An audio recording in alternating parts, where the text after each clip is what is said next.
This is Euronews Now. I'm Helena Humphrey. Here are your top stories. Russia describes the explosions at an ammunitions depot in annexed Crimea as an act of sabotage without naming the perpetrators. In the US, Republican Liz Cheney loses the Wyoming primary to a rival endorsed by Donald Trump.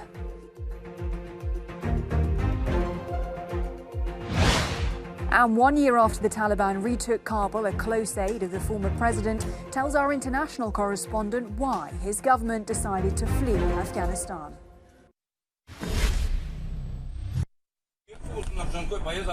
Russia is calling it sabotage. Ukraine is admitting nothing. Either way, the explosions, this time at an ammunition depot in Russia-annexed Crimea, is unsettling Moscow and locals. Tuesday's blasts appear to be a second suspected Ukrainian attack on the peninsula in just over a week. Ukraine's President Zelensky, in his nightly address, warned people in the area to be careful. The cue to leave Crimea for Russia through the Kerchensky Bridge in recent days proves that the absolute majority of citizens from the terrorist state are beginning to comprehend, or at least feel, that Crimea is no place for them. The blasts forced the evacuation of more than 3,000 people who lived nearby. There was shooting, there were explosions, shells falling right into backyards. We had a shell in our backyard. The guys came over to inspect it. We left everything, left it all as it was and took off. We came out to take a look and saw clouds of smoke coming out of the cowshed where the military warehouses are. We stayed there until about 8 a.m. Then there were explosions, flashes, debris falling on us.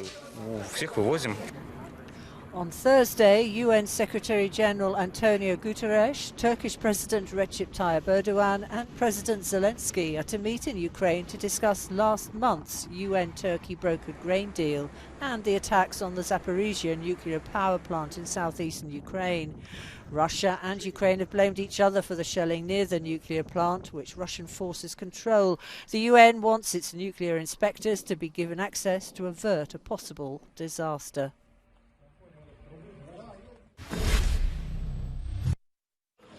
As explosions destroyed Russian arsenal in Crimea, fighting continues across Ukraine on multiple fronts. Russian artillery pounds Ukrainian positions in Donetsk. Several homes have been reduced to rubble in the cities of Kramatorsk and Sloviansk, both of which have endured sustained shelling since war broke.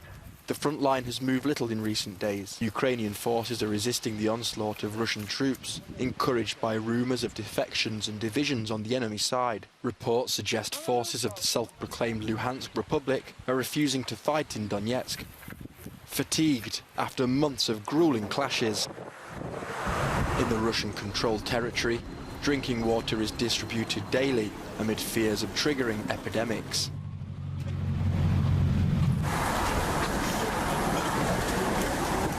There is also mounting fear of the terrible consequences of a radioactive leak at the Zaporizhzhia nuclear power plant, the largest in Europe.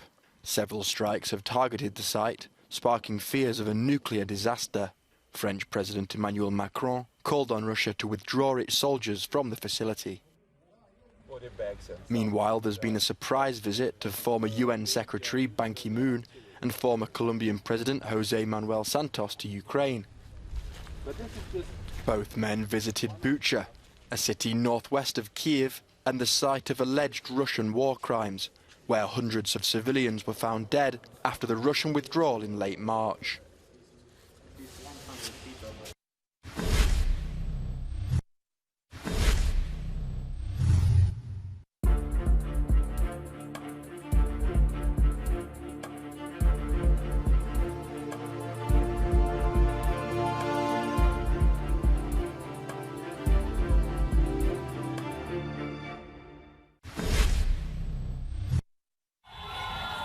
Brazil's far-right President Jair Bolsonaro has kicked off his campaign for re-election in the same town where he was stabbed while campaigning there almost 5 years ago.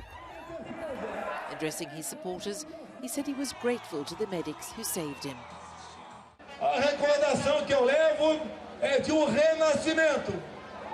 I'm overcome with emotion to be back here, the town in which I was reborn, that saved me to become President of the Republic, which was the best thing for our country.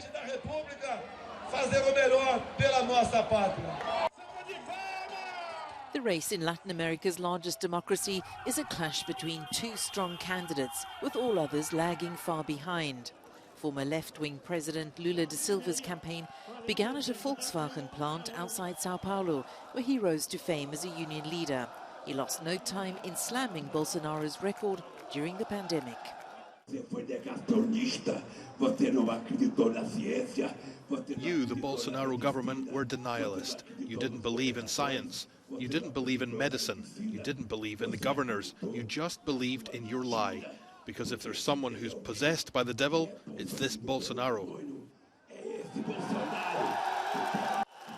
Both candidates have been publicly rallying supporters for months, but Tuesday was the official start of what experts say is one of the most polarized campaigns in decades. There's trouble brewing in Kenya. Opposition leader Raila Odinga has rejected the results of last week's tight presidential election, which saw him lose to Deputy President William Ruto. Odinga's vowed to pursue what he called all constitutional and legal options, calling the announcement of Ruto as the president-elect a travesty and blatant disregard of the constitution. And 4 of the 7 electoral commissioners have explained why they disagree with Monday's results. The Commission's chairperson has conducted the election as though he is the national returning officer, a non-existent role, and his role in declaring results that were not approved by plenary by all 7 commissioners renders the results unconstitutional. No presidential poll outcome has gone uncontested in Kenya since 2002, and in the past the disputes have led to bloodshed. Any challenge must be made to the Supreme Court by Monday, which then has 14 days to issue a ruling. But although violent protests erupted in several parts of the country loyal to Odinga on Monday, the situation appeared calm yesterday, as Kenyans wait to see what will happen next.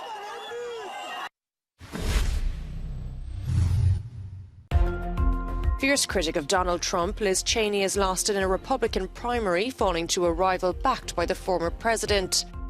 The defeat of the third-time Congresswoman shows how far the party has moved to the right and the grip Trump still has despite being out of office. The winner has repeated Trump's false claim that the 2020 presidential election was stolen. US President Joe Biden has signed into law a €726 billion Inflation Reduction Act, which includes €368 billion to fight climate change, the most significant federal investment in history in the issue. The signing ceremony came just days after the House of Representatives approved the legislation in a party-line vote. A flagship of Biden's agenda, the bill could prove a boost ahead of the midterm elections.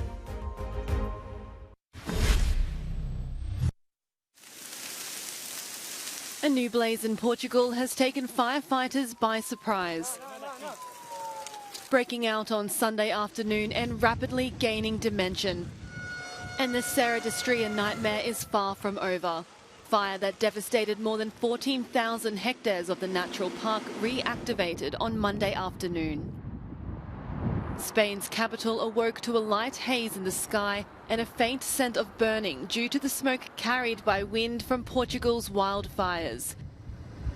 Madrid Emergency Services says the smoke had drifted some 350 kilometres. Spanish firefighters have spent a difficult night battling a huge wildfire in the country's southeast that has burnt through nearly 10,000 hectares in an area notoriously difficult to access. The European Union is on track for a record wildfire season.